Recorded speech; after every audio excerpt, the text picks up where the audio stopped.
All right, welcome back to episode 4. This is the Real Estate Huddle, and today we're going to be talking a little bit about different types of real estate investments and the different opportunities that there are out there.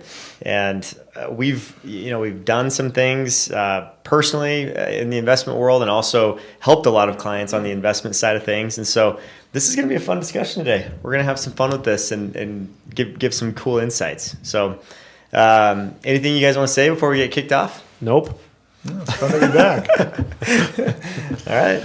Acknowledge that there's fewer of us. We're missing Jackson, who's out sick, and Kristen's coming back into town, and Kim, Kim, we've not shared is yet before, to be seen on back. the podcast. We're excited for Kristen. She got married and has been on her honeymoon in Norway and other parts of Europe. So she's had a blast. She was all over out the there. place. She was in Greece, Yep. somewhere else, and then Norway. Yeah. I did my honeymoon was in Estes Park, so I mean, she's missing out big time. I don't know why you'd go to Norway. Right. There's no elk in Norway. Oh, wait, yes, there is.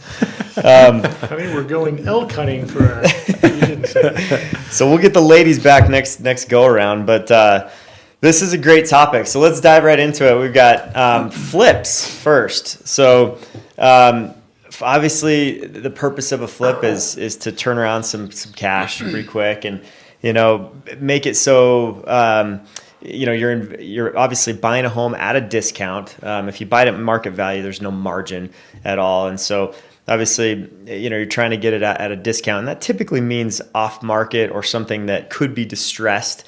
When we say distressed, we mean a short sale or a foreclosure type situation. And there aren't very many of those out there right now. So I think that most of these are being found either on listings that are off market, or homes that have been on the market for a very long time. And now sellers are all of a sudden very motivated to get something going. And depending on seller motivation and the right circumstance, it may be a good fit for people to pick up a property like that. From my experience, the folks who do it well, they've been doing it a while. Yeah. So it's not necessarily for the weak of heart. I agree. It's usually off market, and there's a market that exists that very few people have access to. But if you get plugged into that, that's the only way you get deals. Mm-hmm. Scale at how you leverage money. Scale at how you get the work done. So I've thought about it. We've talked about it, but I've got friends who do it. It's just there's a learning curve. Yep. And when you get good at it, it's great, but you got to be willing. Before you hit scale, one whoops, and that's 6 months of not making any money. Yeah.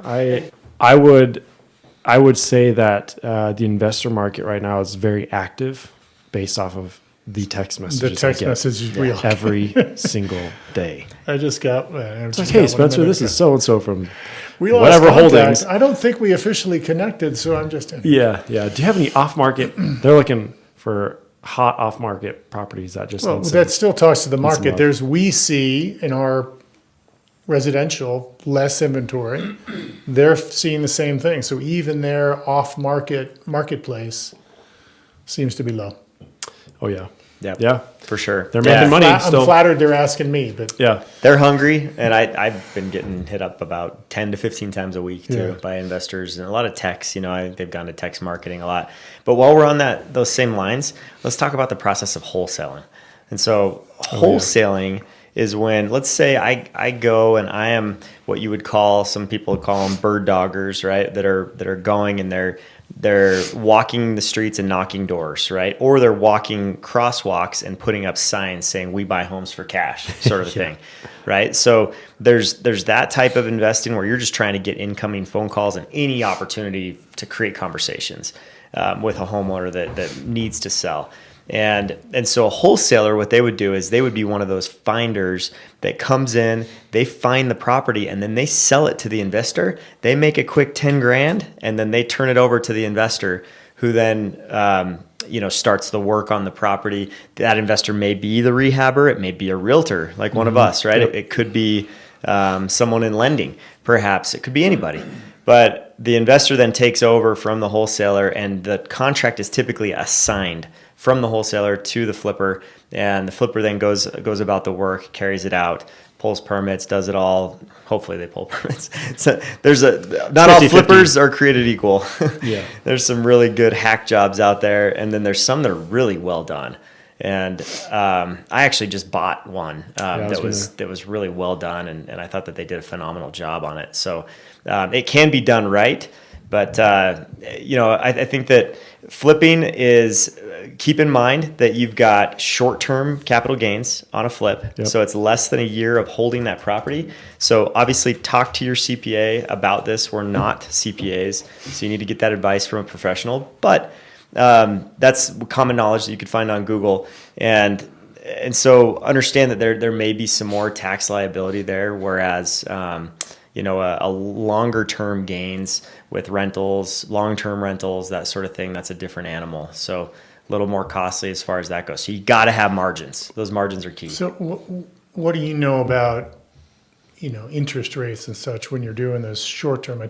Typically they're higher rate loans. So when it goes past that 30 days, if you're the wholesaler, your margin goes away very quickly. Yeah, well, the wholesaler doesn't even carry any cost. All they do is find the property and then sell the opportunity to the investor, who then signs the contract with the seller. And they walk away with 10 grand and they're out. However, the investor themselves, a lot of them are doing this on hard money. And so hard money lending these days is a great question, Chad. As far as interest rates go, you'll see anywhere from 12 to 18% on hard money. And so that can accrue quickly if you've got some holding time. And so most of these flippers are trying to line things up with their contractors so they can get the work done in 2 to 3 months and then turn that property around. So tell me let me just ask you a quick question on the negotiating for your house, because I'm sure their margins were tight in a market like this with everything they've got going on, all the money that they're putting into it. What did those negotiations look like for you when it came down to price, when it came down to inspection, all the things? Feel free to gloat, because it's let us know how well you did, because it sounds like you did pretty well. First of all, just to clarify, I bought the home from a flipper, from the investor who flipped it, turned it around, and then I bought it from them on market.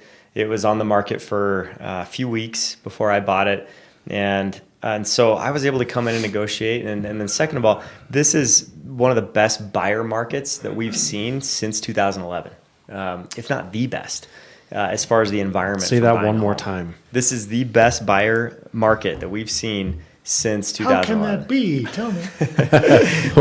We'll get to that later. Refer to episode 3.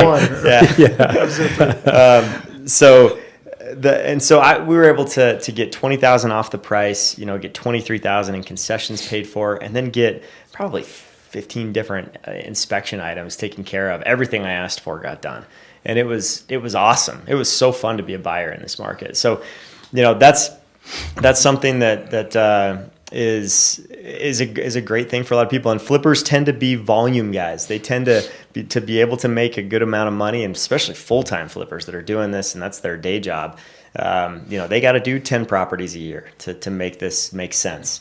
Most of the time, flippers that are doing single-family homes are looking for anywhere from 30 to 50,000 in profits. If this is a townhome condo scenario, they may be looking for 20 to 30. Is kind of the metric there. Most of the flippers that I've worked with in the past can flip a condo or a townhome that's about 1,000 square feet, 2-bed, 2-bath for about 30 grand. Yeah. Oh yeah. That's it. And so they're very concise with their pricing. They don't use the most expensive materials, but the good ones do a quality job, and they don't leave problems for the next buyer. That's what I've seen. And the reason I asked that is just for the buyers out there to kind of understand what they're getting into. And you had a really good experience just because you're a really good agent. And I think when it really comes down to it, when you're working with flippers and you're working with investors that are, moving their inventory, they want to get it off fast, but they also want to meet their price points. They're numbers people for the most part, and they may run a tough negotiation. Luckily, in a market like this, where it is one of the best times to buy, I'll repeat it again. it's a little bit easier. But when we get into a different market, like we're coming into potentially this next year, those fix and flips, which will look really nice and really appealing, it may get a little bit harder to negotiate because it's not as easy for buyers. So, and flippers thrive in a market like this, the one that we're in. This 100%. is actually a great market for flipping because inventory is at like kind of a middle level compared to where it's been the last 10 years. And so we've seen inventory creep up to about, recently we were at almost 5,500 homes. Now we're down to 4,400 with the holidays approaching. But 2 years ago, we were at 800 homes on the market during the spring. So flippers hated that environment because they couldn't find anything. And sellers just got wind that if they put their house on the market and breathed, they were going to get 20 offers. And that was a little bit true during that time. Nowadays, if you're cosmetically tired, you're sitting on the market. You're not selling. And so with flippers, they do a great job of coming in and having all the cosmetics taken care of because buyers buy on emotion and not logic. It's an emotional purchase. Oh yeah. And so that's why they do so well. So anything else on flipping, or should we move to the next one? Let's move to the next one. He just put his hands up, and we All right. have Yeah, 5 topics. That was one. So, we're running out of time quick here. Long-term rentals. Okay, so I would say I don't want to offend anyone, but I would say some of the savviest, wisest investors that I have ever worked with are in the long-term rental mindset, and they think long-term. Absolutely. And why is that so valuable? Long-term? Yeah. Pay it down, and it's cash flow every month. Yeah, Passive income 100%. is You're the building ultimate. it. That's the best way to build wealth. But so there's generational wealth, that's an amazing way to do it. But just wealth and just your own wealth, the long term is always going to pay off better. Almost always. Should caveat that. Almost always better than the short term with real estate in particular. Well, I don't know. I've got kids older than you guys who are starting to think about this, and my son, for one, is always talking about passive income. But I met a guy for breakfast a few months ago, and this guy's all over the place. He's got a huge property management business that he kind of backed into because at one point he had 23 properties or something. But as he gets later in his life, his whole world is about taking all the equity he's built across 23 down, and he says now he owns 5 homes that are worth roughly $1 million a piece, that they cash flow every month, and he'll never need another dollar. Now, he's got lots of other dollars, but he's got it lined up. That's just the long term. You buy it, you hold it, throws off cash. Yeah, and brilliant. that is so. If anybody here, any of you are looking to make that kind of your future, please reach out to us. We have lenders specifically who have plans for that for each client, and that's.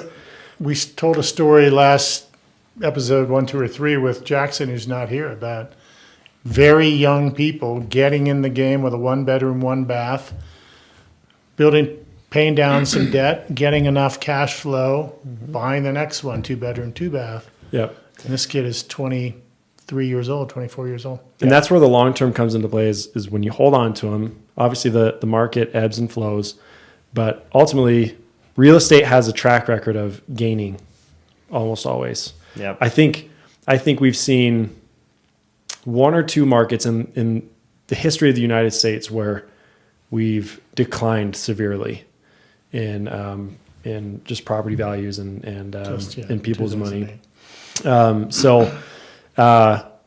What else would you advise on long terms versus short terms, Landon? I think understand. So it's a triple win, right? The triple win is cash flow, appreciation, and tax advantages. You get all 3 with a long-term rental every year, and it gets better every year as rents increase.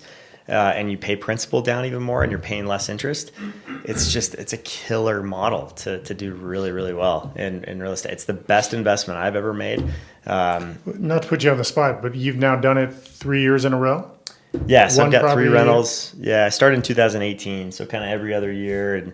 And that's been my goal, is to just continue to accumulate rental properties. And it's been awesome. You deal with some tenant issues every now and then, but the advantages way outweigh the thorn in your side. And if you have a great property manager, it's pretty much turnkey. There's not a whole lot to it. So highly, highly recommend it. And one thing to be aware of right now is you may not cash flow right now because interest rates are higher. And that's okay. Interest rates move, they fluctuate. So if you can't cash flow, right now, and you're a couple $100 under, think of the net. Think of the after the tax savings, after you appreciate. Think of 1 year down the road. People are stopping, right, buying investments right now because they're scared of the high interest rate environment. It's not going to get easier next year. When interest rates come down, property values go up. And so understand that if you buy now, you have less competition. You can buy a great investment and be 1 more year ahead next year, even though you're a little bit negative on your cash flow right now. I think that's when new or brand new investors, they get a little freaked out, is when they start to see they're not gaining anything in that time or that season. Well, you say you're not cash flowing. You're just not positive cash flow. You're Correct. flowing lots of cash. You're just not paying. But more when they than don't it see the costs. green necessarily for whatever season or time, Right. they start freaking out. But that's where the long-term, the difference between long-term investors and short-term investors is pretty significant in their mindset. Yep. And if you can have that long-term mindset, you will, you'll be that millionaire that you want to be sooner than you think, quite No honestly, question. especially when you're, we can go into a whole other episode on how to invest your equity and how to invest whatever lump sum you have or whatever. And there's a few differences between long-term investors and short-term investors in that regard too, with capital, as far as that goes. But There's also different ways. You're right. It's another episode. Different ways to invest in real estate to create passive returns without the headache of property management and outlays through investment vehicles. yeah. Anything else you think we should know on long-term? So there's a couple ways that you can manage a property by yourself. And there's a site called TurboTenant.com that's great. I mean, I use that for my first one. They do all the background checks for you, the credit checks. They do marketing for you on all the big platforms like Zillow, Rentals.com, and HotPads, Apartments.com. They have a big series of marketing materials that goes out to all of those and syndicates. And so I really liked using them. All I had to do was open the door for people, when I used TurboTenant. And then you can use legaltemplates.net is a great site to have a real estate lease, right? That you can create and just fill in the blanks on. And that's a great way to get started, and property managers have access to all this stuff and way more. And they have contractors for everything too. If you hire a property manager, it tends to be between 8 and 10% of the monthly revenue when you hire a property manager. So just be aware of that. Kind of want to, prepare for that cushion if that's your plan. But I managed the first one on my own. And then once I had multiple, then I turned it over to a property manager. And it does take a lot of the emotion out of it. And they handle things really well if you have a good one. But not all property managers are created equal too. So definitely good idea. Writing these things down. Yeah, and I have to give this disclaimer here. So when we talk about long-term investment versus short-term investment, short-term investment can be the fixer and flippers, and I'm not necessarily talking more about like the short-term rentals, because like you have long-term investment, which is like, all right, you're going to have this house, you're going to hold on to it for a while, you're going to gain equity in it. You have long-term rentals as well, which is more like year-long leases and things like that. So there is a difference between what we're talking about a little bit. When it comes to short-term rentals, so we've talked about short-term like investments with the fix and flipping and things like that. What is the benefit of short-term renting? And I guess the difference between short-term renting and I guess short-term investments and things like that. Totally. So Think about it. The three variables were probably good because they're a little different. Cash flow, appreciation, tax benefits. Yep. Yeah. You still get all three. They're a little different with short term. Correct. And this kind of, like we said before, if you're worried about a little bit of negative cash flow right now with a long-term rental, Midterm rentals is actually a brand new thing that's come in. That is something that you should look at to see if that makes sense, because there's traveling nurses type rentals is what other people call them. But you have, people in healthcare that have to come in and be here for 2 months, 3 months, and then they switch to another location, and they go from Hawaii to Iowa to Denver to all over the place, and they need a place to stay that's furnished. And so, when you look at that, that's an opportunity because they pay a premium to have the place furnished. And typically, like, our assistant Kristen on our team, she does an awesome job of doing hers, and she's kind of introduced me to some of this stuff. But furnishfinders.com is where you list your property if you're doing something like that. And so they're just looking for furnished homes on that site, and they're willing to pay extra. Her studio of 400 square feet is renting for $1,800 plus right now. That's $400 a square foot. That's amazing. You can't do that on a long-term rental. So, that's a great way to avoid the cash flow issues. You just want to make sure you check into the HOA requirements, make sure you're not violating anything there, and then check into zoning. Just make sure you're all kosher as far as that goes.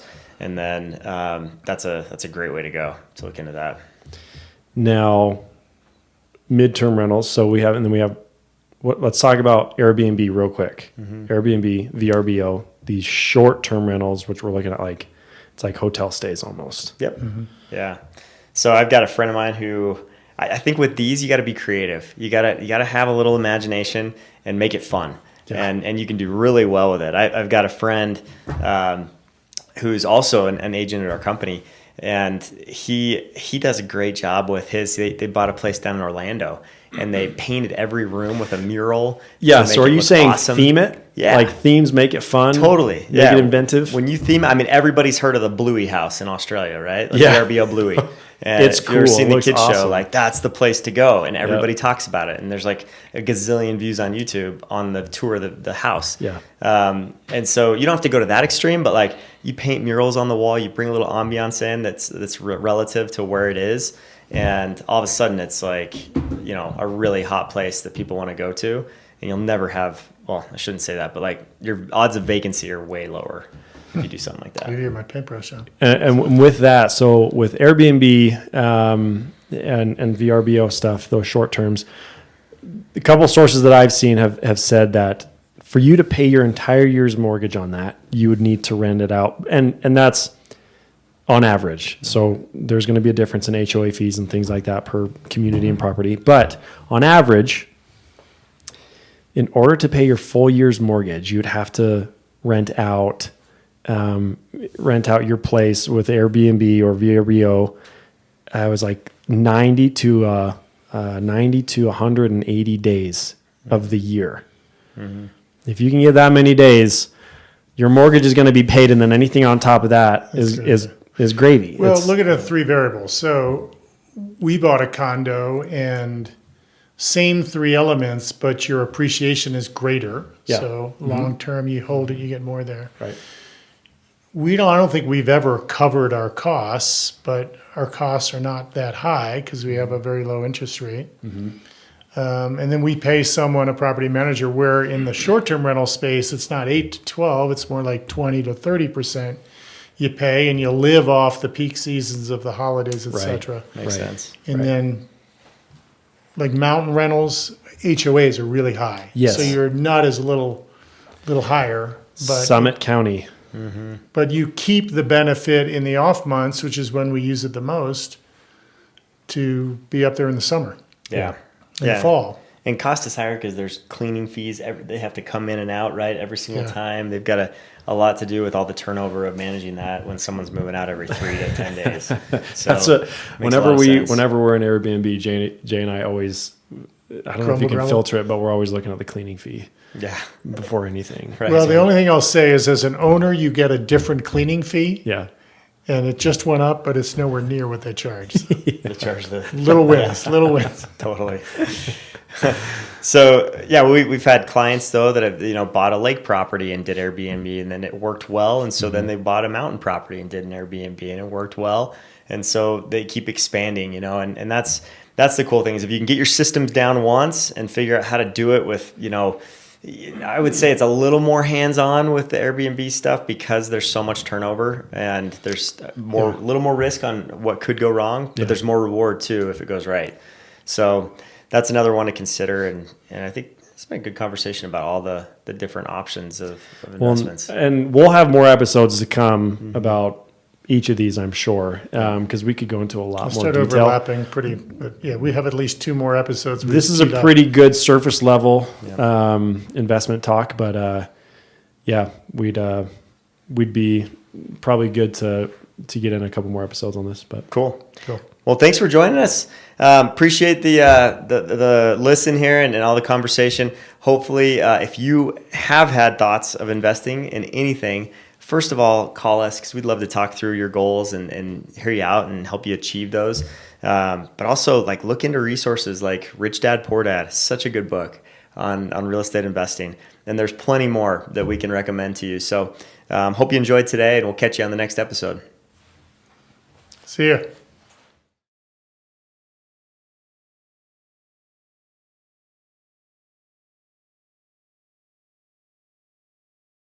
So if you have enjoyed what you're listening to and you'd like to hear more, make sure to press that subscribe button so that you can not miss out on any more episodes that are coming up. And also check out all of our contact information is below. You can see us at the dreamsmith.com to look up more information about our team and our history and all of the members of our team and see contact information that you can reach us if you have any real estate needs. see you next time.